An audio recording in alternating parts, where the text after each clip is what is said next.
storia di questa tenuta è una storia molto antica perché appartiene alla mia famiglia da metà del 1200.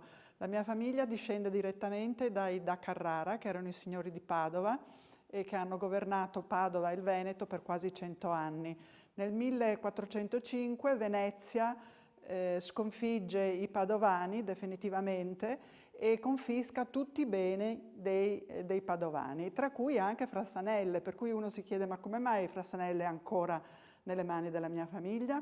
Perché una coraggiosissima signora, Taddea, da Carrara, detta Papa Fava, rimane vedova perché durante l'assedio di Padova suo marito muore, combatteva nelle truppe di Francesco Novello da Carrara e muore di peste e quindi lei, rimasta vedova, deve fuggire con 2 figli e incinta di un terzo. Viene ospitata dal duca d'Este, che è suo cugino primo a Ferrara, lì mette alla luce il terzo figlio e poi con i 3 figli al sicuro torna qui, torna a Venezia e riesce a provare che la tenuta di Frassanelle è di un lignaggio femminile e non ha nulla a che vedere con i da Carrara e allora i veneziani sono obbligati a restituirle la proprietà e così Frassanelle, che era allora una proprietà molto più vasta di oggi, rimane in famiglia.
I ragazzi cresceranno a Firenze e una volta diventati grandi chiederanno il permesso di tornare a Padova. La Serenissima concederà loro il permesso di tornare, ma devono firmare un trattato in cui si impegnano di non intervenire nella vita pubblica di Venezia.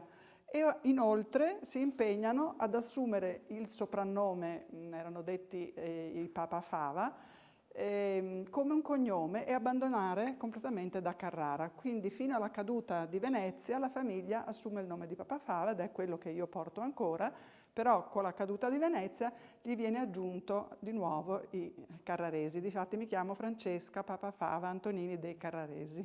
Antonini perché è uno sposalizio con una signora friulana che porta in dote una grossissima eredità, ultima di un lungo lignaggio familiare, e chiede in cambio di avere il suo nome aggiunto al nostro.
Ecco, questa è in maniera molto breve la storia di questa proprietà. E in particolare invece tutti i luoghi che avete visto, avete cominciato a cantare in Gastaldia. La Gastaldia era il luogo dove viveva il Gastaldo è l'amministratore della proprietà. Era qualcosa di più di una fattoria, era un luogo dove come animali c'erano solo i cavalli, le scuderie, perché erano considerati animali nobili, era come avere un garage, erano gli animali che servivano per il trasporto, mentre le mucche, i maiali, le galline erano tutte in altre zone chiamate boarie. La Gastaldia, come la vedete oggi, sono una serie di interventi architettonici dal 1600 al 1901, quindi insomma c'è una stratificazione architettonica. Qui invece dove siamo adesso era un casino di caccia cinquecentesco e nel 1820 è stato trasformato in quello che oggi voi vedete, questo stile che si chiama neoclassico severo. Severo perché, come avete visto, c'è una facciata pulitissima, non c'è nessuno spazio per nessuna decorazione, orpello e cose che non siano assolutamente stilisticamente rigorose. Poi, finiti i restauri della villa, si incomincia a trasformare la collina qui intorno, che era coltivata a vite e a frutteto, si incomincia a trasformarla in quello che oggi è il Parco Romantico. Il Parco Romantico l'ha fatto mio trisnorno Alberto, che è anche il pittore che ha dipinto i quadri che vedete qua in questa stanza. E la sua intenzione era quella di creare un luogo che fosse il più possibile assomigliante alla realtà. Cioè il visitatore, i suoi ospiti dovevano arrivare a Frassanelle e sentirsi avvolti da questo abbraccio naturale, ma in realtà dietro a questo c'è tanto lavoro dell'uomo, perché ci sono piante importanti, esotiche, che vengono da tutto il mondo, perché ci sono i grandi prati e le zone boschive e le stradine che sono state costruite apposta nella roccia addirittura, e poi tutte le curve delle strade che rendono il parco molto più grande, fanno sembrare all'ospite il parco molto più grande di quello che è. È molto grande perché sono 70 ettari, però per chi cammina e percorre le strade, la sensazione è di essere in un luogo ancora più vasto.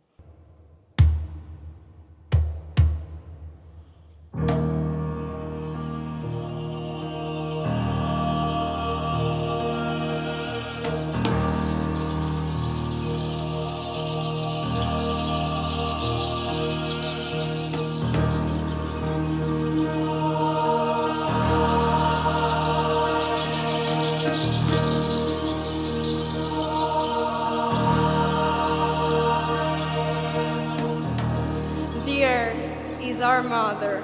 From her, we get our life and our ability to live. It is our responsibility to care for our mother, and in caring for our mother, we care for ourselves.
spiritual beings, Father Sky, Mother Earth and Nature.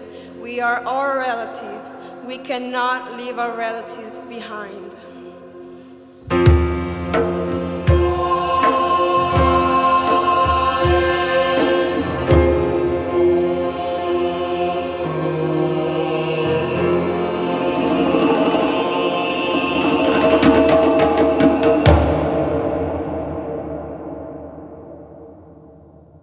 E sempre Alberto, sempre il mio trisnonno, finisce il lavoro del parco e decide di fare le grotte, perché in tutti i giardini italiani ci sono sempre state le grotte. I giardini hanno una valenza simbolica molto importante e così anche le grotte. Sono, diciamo, la rappresentazione degli opposti.